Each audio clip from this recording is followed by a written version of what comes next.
मियाँ लोगों का सपना असम में नहीं बांग्लादेश में पूरा हो। हिमंत बिस्वा शर्मा का बयान या चेतावनी। नमस्कार, आप देख रहे हैं SL न्यूज़।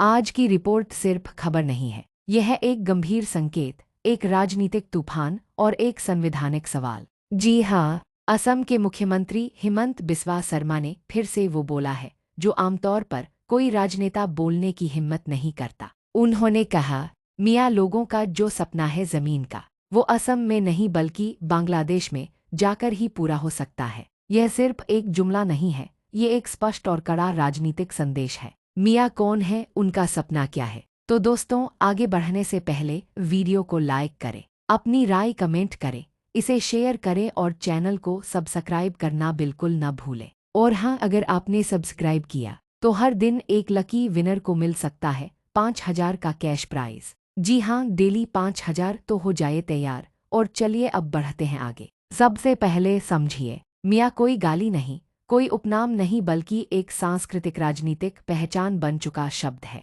ये वो लोग हैं जो बांग्लादेश या बंगाल क्षेत्र से आकर असम में बसे। इनमें से बहुत से अवैध रूप से भारत में दाखिल हुए। कई दशकों से इन्होंने नदियों के किनारे, सरकारी जमीनों, वनों और खाली खेतों पर कब्जा किया। और अब जब सरकार ऐसे कब्जों पर बुलडोजर चला रही है, तो सवाल उठा, क्या ये लोग भारत के नागरिक हैं या बांग्लादेश के वंशज? हिमंत बिस्वा शर्मा का बड़ा बयान क्यों? हिमंत बिस्वा शर्मा कोई साधारण नेता नहीं, वे राजनीति के सबसे आक्रामक स्ट्रेटेजिस्ट माने जाते हैं। उनका बयान कई परतों में पढ़ा जाना चाहिए। राजनीतिक ध्रुवीकरण, पोलराइजेशन, मियाँ मुसलमानों की पहचान को टारगेट करके असमिया हिंदू और जनजातीय वोटरों को एकजुट करना। 2026 विधानसभा चुनाव में कांग्रेस प्लस AF को धर्म के आधार पर काटना। भूमि सुरक्षा की रणनीति। असम सरकार मिशन भूमि मुक्ति चला रही है। अब तक हजारों बीघा जमीन को अवैध कब्जे से मुक्त कराया गया है।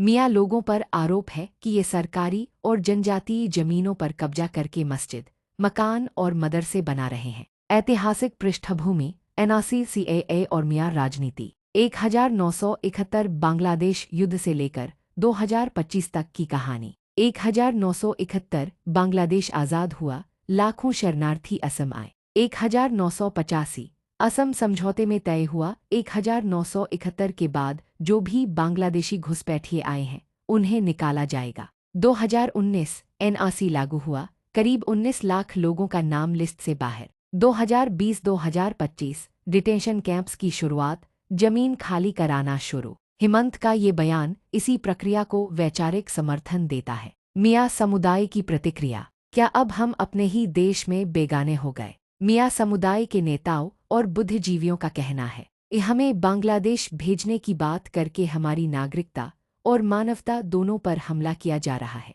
कई मियाँ कवियों और कार्यकर्ताओं ने इसे भारतीय संविधान के खिलाफ बताया है। असम के धुबरी, बरपेटा, नागांव जैसे जिलों में इस बयान के खिलाफ प्रदर्शन हुए हैं। विपक्ष का हमला, राजनीतिक जंग और बयानबाजी। कांग्रेस CM शर्मा समाज को बांटने की जहरीली राजनीति कर रहे हैं। AF बदरुद्दीन अजमल, मियाँ मुसलमान भारत के नागरिक हैं, उन्हें बांग्लादेश भेजना असंवैधानिक है। AAP और LEP, असम की बहुसांस्कृतिक पहचान पर हमला है। ये संवैधानिक पहलू और कानूनी बाधाएं। किसी को जबरन बांग्लादेश भेजना अंतर्राष्ट्रीय नियमों और संविधान दोनों के खिलाफ है, जब तक उसके पास बांग्लादेशी नागरिकता का सबूत न हो, भारत में उसके प्रवेश के कोई वैध दस्तावेज न हो, वो NRC में शामिल न हो पाया हो। लेकिन सरकार ये साबित करना चाहती है कि जो असम का नहीं, वो असम में नहीं रहेगा। सामाजिक और राजनीतिक प्रभाव।